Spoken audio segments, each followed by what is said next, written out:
Hello, students, and welcome to your first day of class for this semester. I got to say, for me personally, it's a bit unreal to stand in front of the Pioneer Memorial Church.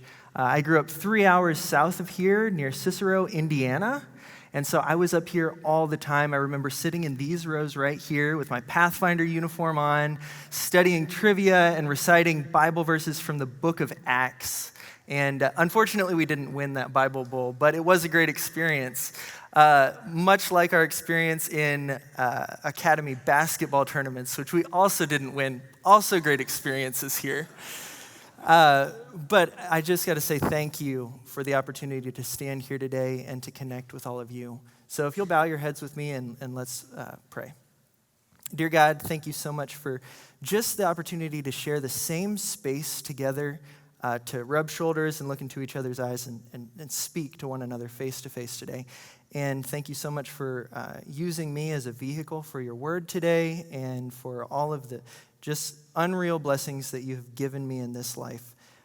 If there's any wish that I have today, it's that someone will retain one important and useful thing.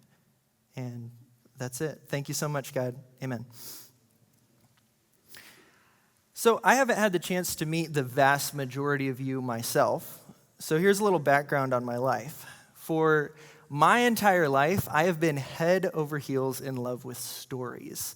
My mom tells me that as a little kid, she would take me to my favorite place in the world, the library.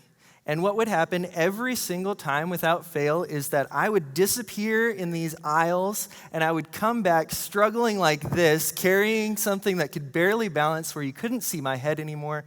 And I would try to lift them up onto the counter, but I was too short and she would have to help me lift it the rest of the way.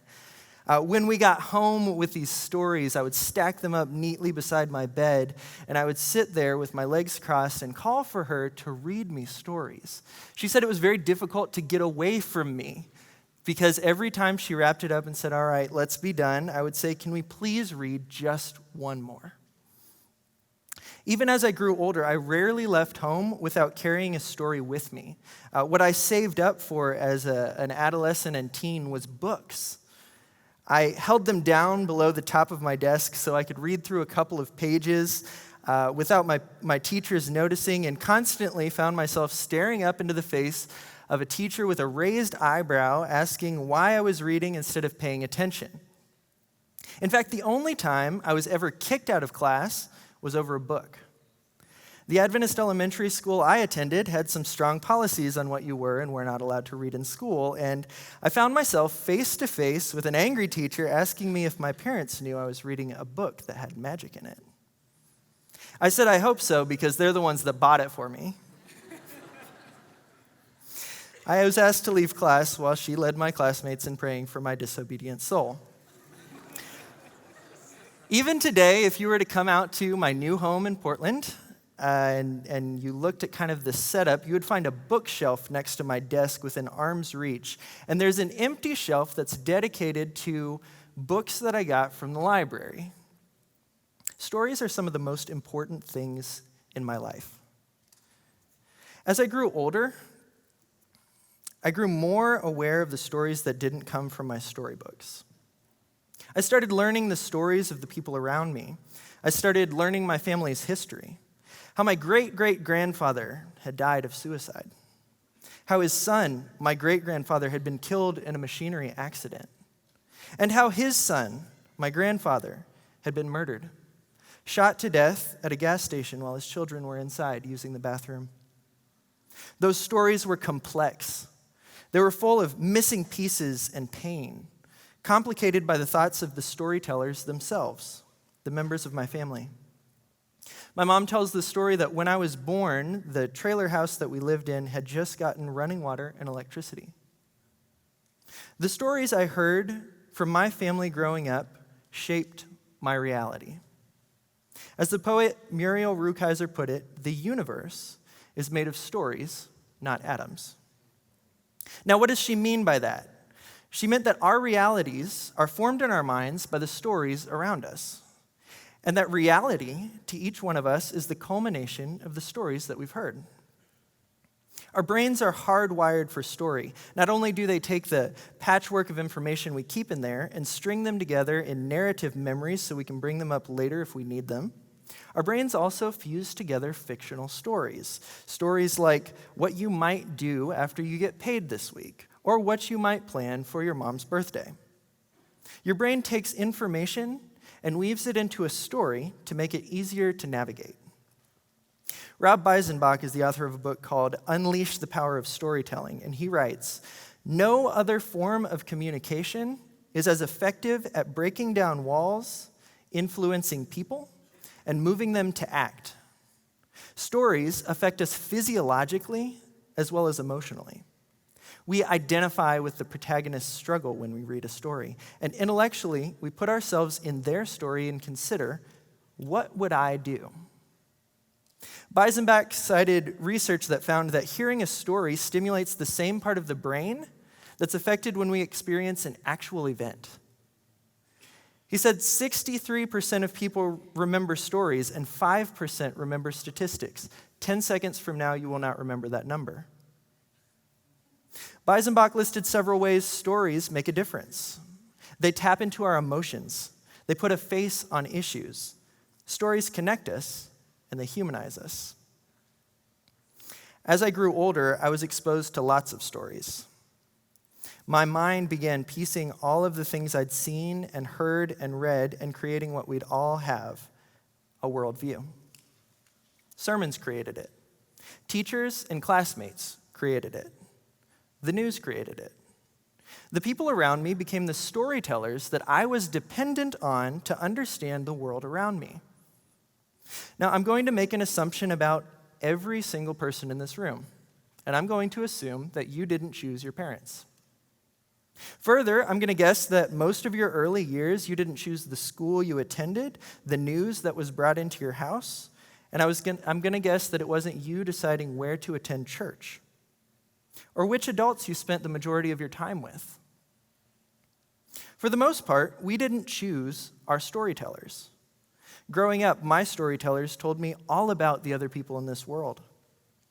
And while the subject material varied greatly, the perspectives rarely did. Because I lived in a world of people who looked and thought like me. Thinking back on it, every key adult that I had in my life growing up was a straight, white, Seventh-day Adventist. I was in 8th grade before I became aware of another person in my life that was attracted to the same sex. I was in 9th grade before I had a black classmate. I had dated my girlfriend for over a year before I started picking up on the difficulties that immigrant families in the United States have on a day-to-day basis that I have never had to go through. I was 25 before I had my first deep, extended conversation with a Muslim person. See, I'd been told stories about all of these people, but I had never been told by them. What I knew of my black neighbors was told through mugshots, basketball games, and offhanded comments from my uncle about my cousin's black boyfriend. What I knew of history was taught to me by older white teachers who portrayed America as a place of justice, of freedom, and a fulfilling life for anyone who worked hard and honestly. The stories of my LGBTQ siblings were taught to me by pastors and Bible teachers who would love them if they would change that sinful lifestyle. And I repeated these stories that were told to me. Even as a teenager, I would repeat racist and homophobic and sexist jokes. But I never considered myself prejudiced. Neither did anyone who taught me to speak that way. As I entered my early adulthood, I stepped into a long, hard road of abrupt lessons. So what changed? God used stories to change my heart. The greatest miracle in my life, I believe, the true start of my faith in a God of love, was the transformation of my perspective over the next decade. See, God knew that I wouldn't be argued out of my position. He knew that I thought highly of myself, that I was arrogant and self-righteous. But let me tell you what God did to me. He made me love the people I was hurting. I remember in college looking for work, and an older gay couple hired me. They paid me more than I asked, and they began to open up as I worked about their faith experiences, about Christianity in their life. They told me how they had been treated as they roamed from church to church, looking for a community to love them, like the God the people professed to worship there. God took me down to South Carolina, and I worked in low-income housing for 2.5 years. But those experiences alone were not enough to change my mind. It was the stories. It was the stories of suffering people.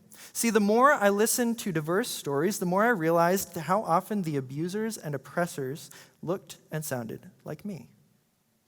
These stories challenged me to take a second look at who I was and how I viewed the people around me. And they inspired me to work for their good, even if that meant admitting I was wrong and rethinking everything I had been taught.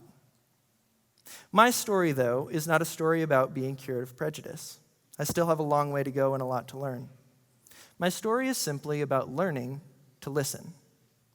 Because our minds are shaped by who we're willing to listen to. I'm deeply concerned now when I hear people saying the very things that I remember saying myself. And now I'm actively looking for ways to learn and listen and put myself in spaces where I can close my mouth and open my ears. I choose to share these details with you because I've learned that the most powerful way to connect with another person is through vulnerable, honest story. In her book, Daring Greatly, Brené Brown writes, "Vulnerability is not weakness, and the uncertainty, risk, and emotional exposure we face every day are not optional. Our only choice is a question of engagement. Our willingness to own and engage with our vulnerability determines the depth of our courage and the clarity of our purpose. But the level to which we protect ourselves from being vulnerable is a measure of fear and disconnection." Stories have the power to change minds when arguments can't. The realization of just how much I needed to learn about this world, about my fellow human beings, started weighing heavily on me.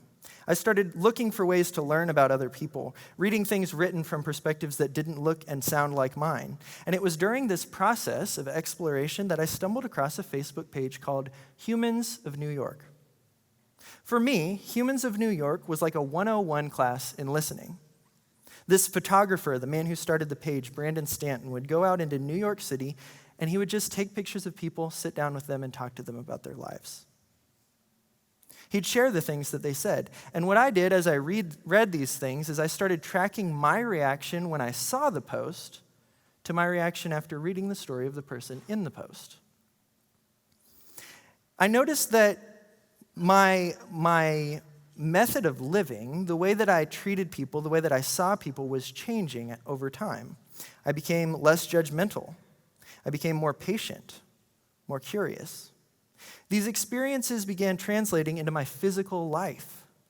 I started initiating more conversations with people I never would have spoken to before. And as someone who grew up in a faith atmosphere that taught me not to ask questions, I began wanting something very different for my church. I discovered that hundreds of other people had taken this idea that Humans of New York started and created their own Humans of pages. There was Humans of Seattle, Humans of China, Humans of Judaism, Humans of Southern. But the one page I wanted to exist didn't exist, Humans of Adventism. So in 2017, I decided I would create it myself. I didn't have a lot to go on at the time because I'm not a photographer, still not a photographer. I couldn't afford to travel. I was working 50 to 60 hours per week at a pest control company because I couldn't find a teaching job after college, but I decided to do it anyway. I started reaching out to my fellow Seventh-day Adventists, often people that I didn't even know, and asking if I could talk to them about their lives. I created a Facebook page for Humans of Adventism and set a goal of posting 2 news stories online every week. And I created some simple guidelines on how I wanted to operate. The most important guiding principle was curiosity. That meant I wasn't there to make claims, and I wasn't there to argue. I wasn't creating Humans of Adventism as a platform to prove my own points. It was going to exist as a place to listen, a place where people could get the chance to see the world from another person's perspective. Second, I wanted people to trust me. I wanted the stories I covered to build people up in some way, both the person sharing their story and the readers reading the story. And that didn't always mean that the stories had to be positive. Sometimes giving someone who had been silenced a chance to speak, or allowing them to grieve about something that happened in their lives, was the best way to build them up. And lastly, I wanted to reach across as many social barriers as I could. I wanted people of different cultures, locations, and ages to be able to learn from each other. Now, over 2 years later, Humans of Adventism has released over 250 stories. That's stories of job loss and personal tragedy, stories of travel and the birth of a child, stories of personal achievements and failures, stories of the human experience. My worldview has changed a lot over the past 10 years of life. I've gone from someone who thought they knew everything to someone who just wants to learn. And through that time, I've come to one initial reaction whenever I interact with another person. I now begin by asking myself, what don't I know? See, human beings are far more complex than we often give them credit for. When we talk to each other, we learn external facts, what kind of work they do, what kinds of activities that they enjoy, what kind of foods that they like to eat. But we rarely even scratch the surface of the deep personal experiences that other people carry around with them every single day. We rarely take the time to understand the things that people have lived through and how they're affected by those events. These are not things that we instinctively know about other people. You'd be surprised at how often I get messages like this one. What you see here on the screen is part of the story we did on this young man. After he poured out his heart to us about a complex and difficult past, I got this message here at the bottom, and I want you to focus on one particular sentence. It says, "I've known this young man for years and still hadn't heard all that." How well do we know each other? And how well do we want to? When you get into a rhythm of interviewing lots and lots of people, you start learning that some questions work better than others. Here's a question that's become my absolute favorite over the years, and I frame it like this. What's one event in your life that changed you? I love this question for a lot of reasons. Number one, it's perfect for story. There's a beginning, a middle, and an end built into the question itself. What were you like before? What happened? And what are you now? I also like this question because while it asks for something specific, the event that changed the person, it covers a massive amount of territory. It can be positive or negative. It can just as easily lead to a conversion story as the story of a death of a loved one or a career change. Let me show you some of the ways that people have answered this question. One of these ladies said, "I was driving at night and I was on a highway that went along the side of a mountain. My mom and sister were about a mile behind me, but something went wrong as I was driving, and I drove off the side of a cliff." She said, "My car was caught halfway between the cliff and a tree, wedged itself upside down, and as I hung there smelling gas, my Walkman was still playing Kirk Franklin songs, and I thought, this will be the last thing I hear before I die." Another woman told me, "I was living in New Orleans when Hurricane Katrina hit. And when I was finally able to go home, my house had become a mountain of garbage. Everything was gone. We tried to wash the smell of swamp mud out of our clothes, but we couldn't. It was like we were starting our entire lives over." These are intense stories, right? Things you wouldn't expect the average person to have lived through. But they're so much more common than we think. But change isn't always the result of a dangerous event. Here's a story I heard from a student here on campus this week. He said, "Growing up, I was super competitive when I would play sports. It got to the point where I would get unreasonably angry if I lost. I started lying about getting fouled just so I could get a better chance at winning. If I made a mistake, I would blame it on someone else. And what changed was going to an Adventist high school that didn't have competitive sports at all. Even though at the time, and even now, I imagine, he wished things were different, he recognized that the distance from that competition allowed him to analyze himself and identify the ways that he was becoming a more toxic person. And he was able to change those things. There's a pattern linking all of these stories, and you wouldn't know it just from reading them online. At first, you might think, well, these are stories of change. That's true.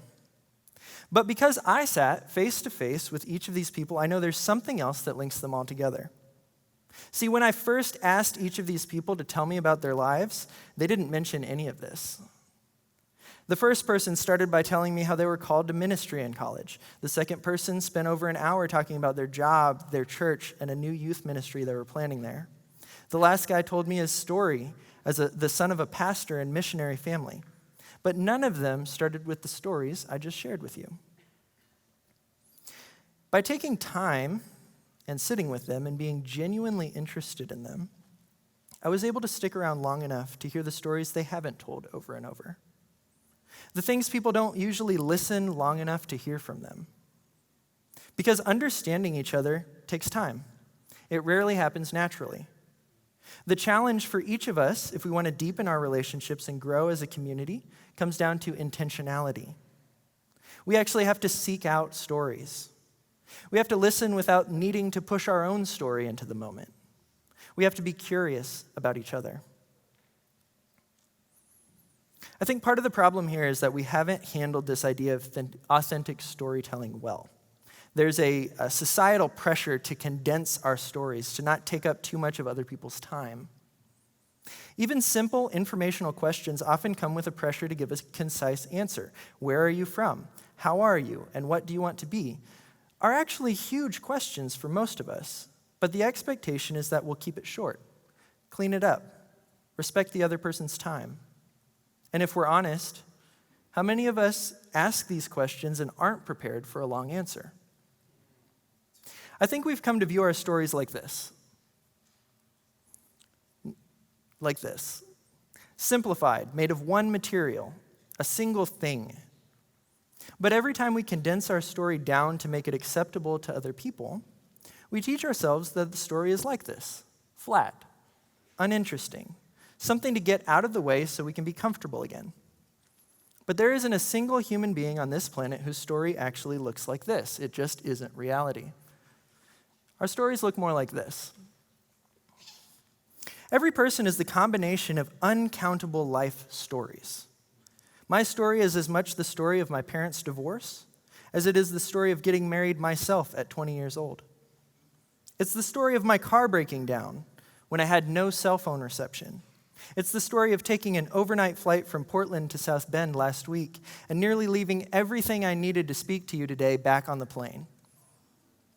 It's the story of being a listener and the story of being a speaker. I want to challenge each of you to take some time today and think about the stories that make up your life. Reflect on all of the countless experiences that have built and formed you, and after that, do this. Recognize that the same is true for every human being you will ever meet. No person is a single thing, and no story is a single story. It isn't that our intentions are bad. Deep down, most people I've met seem to have a longing for deeper connections with other human beings. I know I do. I think we just haven't learned that in order to know each other well, we need to create space for listening. Now, I want you to imagine you're out here, it's cold, and you get tired of walking, right? You want to sit down, but there's no bench. Do you sit, or do you walk until you find a bench? We use the spaces that have been created for us to do things. It's the same for stories. It's why long car rides and camping trips and late nights in someone else's dorm room are the places we end up having deep conversations with each other. It's why when I share a story about someone on our Facebook page, that person's friends will message me and say they've never heard it before. Because we haven't intentionally created spaces to share our stories. Have you ever asked yourself this question? Why am I here? Maybe you're one of those existential people like me who look at life from a bird's eye view and ask that about everything. Why am I here? But maybe you're just asking about why you're attending Andrews. Maybe you're asking it right now about being in chapel. Why am I here? But have you ever asked it about church? Religion. Why are we here? Why all the meetings, all the institutional structure? If salvation comes from believing in God, why do we need church at all? I think we need each other. And I don't mean that I think it's a good idea. I mean, I think it's crucial to our well-being. I mean that living life together, deepening our connections to each other, is a spiritual thing. Ecclesiastes 4:9-12 says, "Two are better than one, because they have good reward for their efforts. If one falls, a companion can lift him up, but pity the one who falls without another to lift him up. Also, if two lie down together, they can keep warm, but how can one person alone keep himself warm? And if someone overpowers one person, two can resist him. A cord of 3 strands is not easily broken." Even Jesus himself modeled this for us with his life. He didn't just come to earth and head straight to the cross and die for us. No, he spent time building relationships with people. He spent time listening to them and giving them his attention.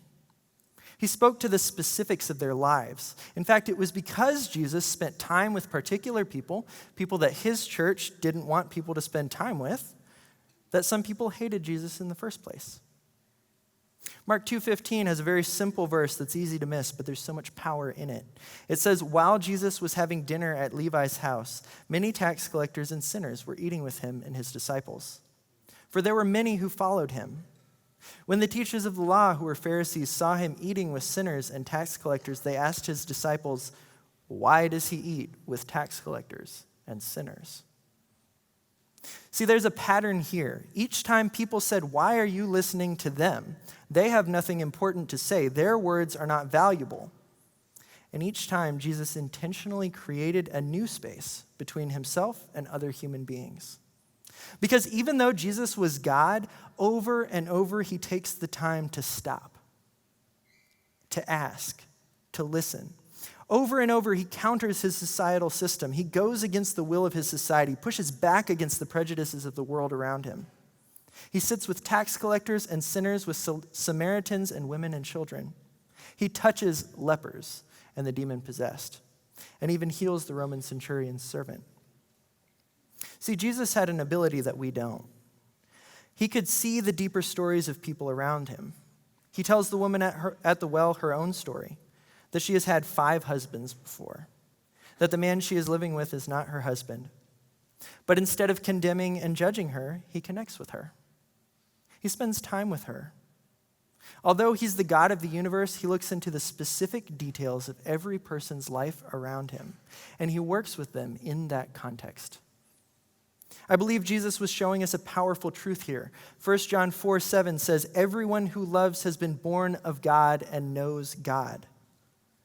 But I want to suggest today that our capacity to love is increased by our capacity to listen.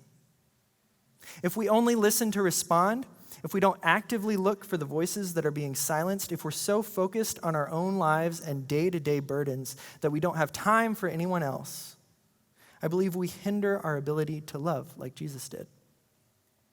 Stories matter because they shape our reality. And today and every day, I want my reality to include a deeper, more meaningful connection to the people around me. Because the most important things in this life aren't about money. They aren't about titles or power or a good job. They're about relationships. They're about recreating that spark of hope that Jesus brought down to the downtrodden people around him every single day. Bow your heads with me. Dear God, thank you again for just an opportunity to live life and to be together. Please lead us and guide us as we go through the rest of the day and the rest of the semester, and thank you so much for all of your love. In your name, amen.